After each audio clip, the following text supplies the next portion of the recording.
Welcome to the James and Heather Show. I'm Heather Dawn. And I'm James Guay. We're here dishing out sex, love, and relationship advice. So, you got blown.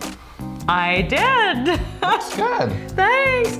I was thinking, I'm not so happy in my relationship world. Maybe I could do something else to make me a little happy. So I got blown out. Go figure. Everyone enjoys a good blowjob. So I hear. Right. Which brings us to our episode today. Is being in a relationship a requirement for happiness? No. No. The answer is no. You can stop watching now. Exactly. We're all gonna go home right now. Thank you for tuning in. Here's the reality, folks. Well, at least 107 million people in the US over the age of 18 are single. Yep. That's like half the population. That's a ton of people, and for most of our lives, we spend it being single and not in relationship. Yeah, and they're not exactly unhappy. Yeah. Right. So I have a couple terms I want to say. Yeah, they're really cool terms that relate to this topic. Okay. Yeah. Let's hear it. One is singleism. Ooh, bring in the isms. It's like racism, sexism, heterosexism, all that. It basically means that it's the stereotyping and stigmatization and discrimination of people who are not married. Wow, that's a lot of S's. Okay, so stereotyping, stigmatism, and discrimination of people who are not married. That's why I had to look. Yeah. Can I raise my hand? Sure. That's something I've experienced. Oh, yes. Okay. Not that I haven't been in a long-term relationship. I've been in an 8-year relationship. Right. But every time I go home or I'm relating to some of my elderly family members, oh my gosh, you haven't found that person yet? What's wrong with you? Are you okay? Is there something out there? Are you gay? Right. Oh. Are you unhappy? Am I unhappy? Right. No. Yeah. I mean, I'm not hating being single, but I'm also, it's not that I'm not trying, but there is this sort of stigmatism against being single when looking at it from a married person's perspective. Absolutely, which brings us to term number 2. I'm gonna read it. Okay. Matrimania. Ooh, there's a mania with matra? I know, it's basically the mania, the over-amplification of being married. Yeah. Let's get excited, oh my God, you're being married. Yeah. But nobody ever celebrates being single. As a matter of fact, I was telling James before we started that whenever I've gone to the gay pride parades, which I've gone to a lot, both in New York and LA, because I'm from New York originally, I always wish that there was a celebration for single people. Yeah, that sounds fun. Because of that stigma. Exactly. It's like there's got to be something wrong with you. Right. But being in a relationship isn't the thing that makes you happy. Being happy makes you happy. Whether you're single or in a relationship. But we'll get into that later on. So here's the thing. When you first meet somebody, there's this honeymoon effect. Yes. Right? You're getting flooded with all our favorite hormones, oxytocins and serotonins, and everybody's happy in the beginning. But outside of that, after the honeymoon effect wears off, there's a certain amount of uncertainty that happens in love. Yeah. And that's something to consider that produces a lot of anxiety, actually. Yes, it does, yeah. Does he like me? Doesn't she like me? Why aren't they calling? How come he hasn't texted? Some of that can be fun, the butterflies and all that kind of stuff, but it also can erode your, being able to be present and enjoy. Right? And happy. And happy. Which is what we were asking, is a relationship a necessity for happiness? And, being in love and in a relationship isn't always happy. It can oftentimes be anxiety producing, as well as causing some sadness or grief or depression. And then there was this really interesting fact that we both learned about there being less predictability. Go figure. When you're in a long-term relationship. Right. You'd think that, things over a long-term relationship, you feel more stable, you get to know the person. And I know my mate. Right. I've been with this person for 30 years. I know them. There was even a game show about how well do you know your mate. Exactly.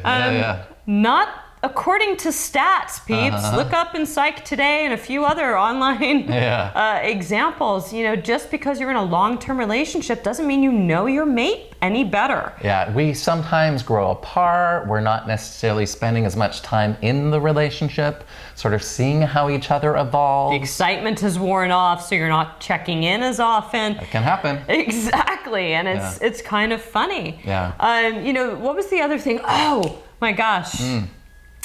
So when you're in love and in a relationship, one of the other things that lead to unhappiness, people tend to break promises more. I like to call it lying. But love has this funny way of making you break promises and basically turn you into a liar. There's often an extra amount of risk and vulnerability involved in our most intimate relationships. So we don't want to create conflict, disappoint. Oftentimes we say things or fudge it a little bit just because we want to get along. Yes. But there are some people who are happier than singles or people who are in new-term relationships. So some of it, yes, but it's not necessarily a requirement for happiness. Yes, and that brings us to another point, which is that, you know, unbeknownst to many people, seniors in relationship having active sex lives are often more happy than, you know, people who are single or younger. Sex does that, doesn't exactly. it? Right? Like, I studied gerontology in grad school, and that sort of mirrors my experience. That oftentimes, you know, people who are older have better. They're worrying less. Exactly. Less responsibilities fiscally, less responsibilities emotionally. They're not in the workforce. Yep. So, you know, they're happy. They're looking for companionship and sex. You know, that sounds like a pretty darn good relationship, actually. They've often built the resources to be able to, like, bend with life stressors and things like that, cope with life, be in relationships that are, you know, more enjoyable. And here's another scenario that makes people happier. A lot of people associate happiness with just being like less anxious. And so couples that are in long-term relationships tend to have lower levels of anxiety, especially if they're good relationships and healthy relationships. And so for those couples, unlike new relationships, which really highlight areas in the brain that are actually similar to cocaine addicts because there's a lot of risk and excitement and stuff. But, you know, longer term relationships that have been successful and sort of not too conflict oriented, there's less anxiety in those relationships. And so those couples tend to be happier than people who are single and searching or single and wondering why they're single or new relationships where there's a lot of anxiety. Well, and there's also a component here that if couples aren't having enough conflict, aren't asserting their needs and trying to sort of compromise and reach a good resolution, that there can be this stale sort of boredom that can take place. Oh, really? And the happiness factor sort of diminishes. So boredom isn't exciting in a relationship? Apparently not. Who knew? Right? But here's the good news, guys. Yes. Interpersonal relationships in general make people happier. Because we're social creatures. It doesn't mean that you have to have a primary partner. It could mean romance. Or a romance, right. You can just have really great friends or family or people you get along with. Look, I'm having an interpersonal moment with James. Love these moments. I know. It all helps to, again, boost those chemical things that are going inside of us. So, you know, when we're looking at all that stuff and we're looking at, you know, what requirements are there or not are there in a relationship to make us happy, we also have to take a look at its opposite. We want to take a look at loneliness and being alone, right? Yeah. So what leads to loneliness in a relationship? Well, and what's key here is there's a difference between loneliness versus being alone. Very much so. Right. Very much so. Both James and I loved that quote. Being alone, here it is a state of being. Love it. Where loneliness is of the mind. Exactly. Yeah. So again, loneliness is really more about this longing for something or someone that's missing. So it can happen in terms of like if you've had a relationship breakup, if you're feeling like divorce, disconnected, divorce, those kinds of things. Moving, exactly. Moving, isolation leads to loneliness. A lot of it is also genetic, believe it or not. There's a genetic predisposition to people feeling a sense of loneliness. Yes. Which and whatchamacallit, you would mention depression, right? Those chemical influences. Yeah, often when people are depressed, they're more isolated, they're less likely to reach out for support, but it's the very thing that they need to do in order to feel better. And the perception of being alone or lonely. Your perception has a lot to do with this. Again, outside of having a chemical imbalance, which could make you feel lonely more often than someone who doesn't, you know, how you perceive your life as being lonely or connected is really important. And perception, again, unless we're dealing with a chemical imbalance, is very much in our control. And it's interesting to note that you can be lonely whether you're in a primary relationship or whether you're single. It's really, again, it's this state of mind. Yes. And guys, loneliness is contagious. Be careful. So, it's like a disease. 52% of the population can be affected. If you're hanging out with someone who's always feeling alone and lonely and woe is me all the time, you can actually start to pick up on that. And so you do need to be careful about whom you spend your time with, assuming that that's under their control. Well, and either, you know, shake it off or, you know, be also hanging out with people who are feeling less lonely or more happy, those kinds of things. Exactly, and self-esteem also has a lot to do with you know, loneliness. And it's interesting because when we take a look now at being alone, alone is actually a really healthy state of being. Exactly.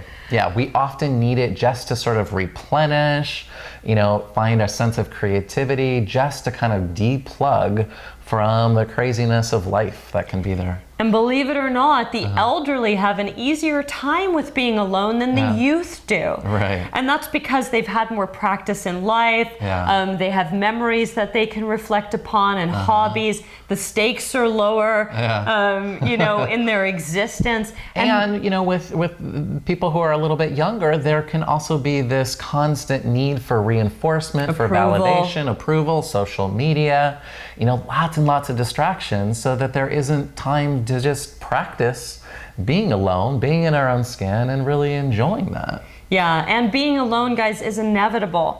At some point, you're going to be without your partner. At some point, you're going to lose your partner. At some point, you're going to find yourself on a trip or whatever it else is. And so learning how to be alone, you can learn how to do all these wonderful things and hobbies and creativity and self-introspection. A lot of beautiful things can happen with being alone. And that is regardless of whether you're an introvert, an extrovert, or otherwise, because we all need time to just rest, relax, and recharge. Yes.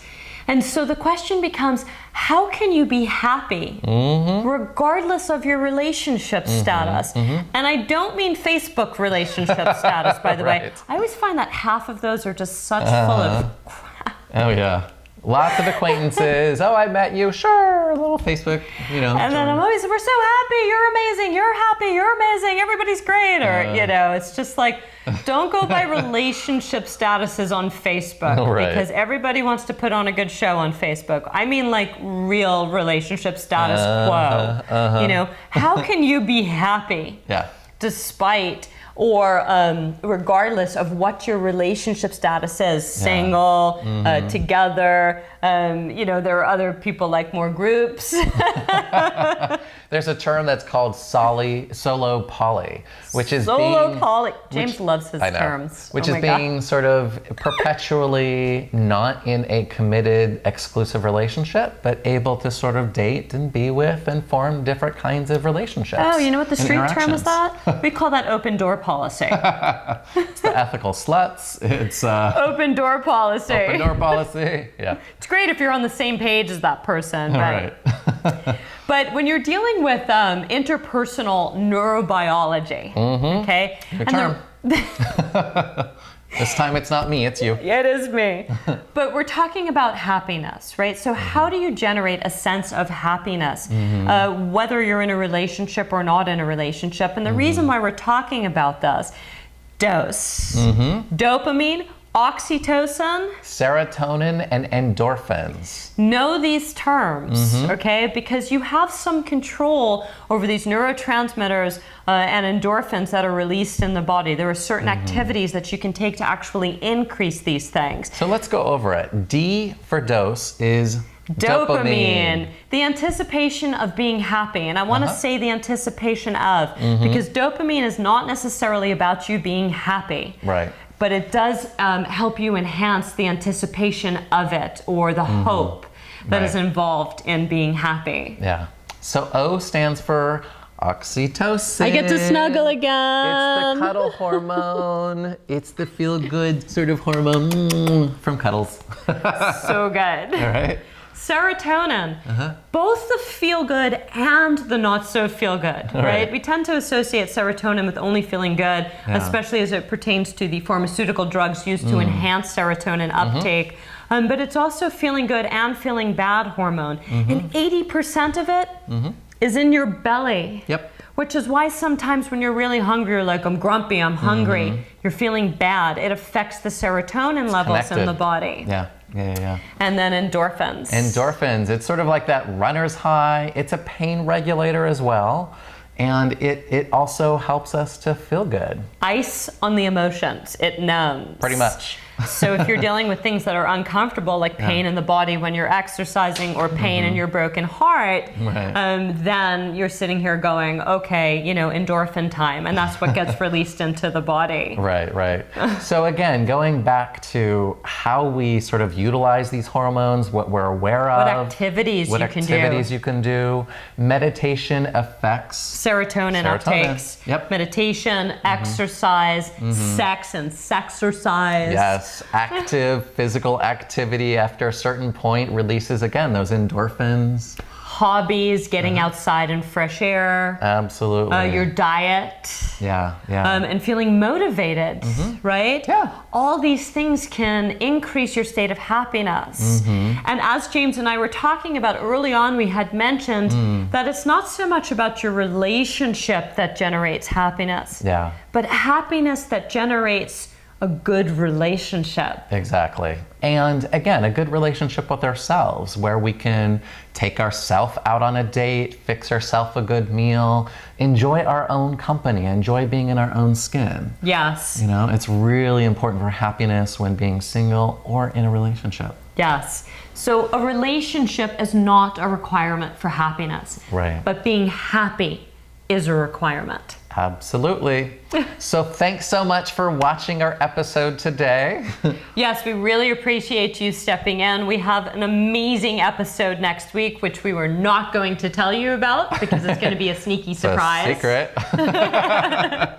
And we have some wonderful guests that are coming on our show upcoming too, Oh, right? That's right. All of February, we have the Pleasure Chest. Yes, they're going to come in talking about Valentine's Day and sex toys and how to enjoy that, whether you're single or in a relationship. Yes, and Dr. Robert Satori is going to come in. Yes, he's talking about the sex and the science of sex and love. Yes, really and the bonding behind it. Yeah. And then actor and director David Moscow, who's a longtime friend of mine, who got his career started out as in the movie Big. He played Josh Baskin, which was the young Tom Hanks.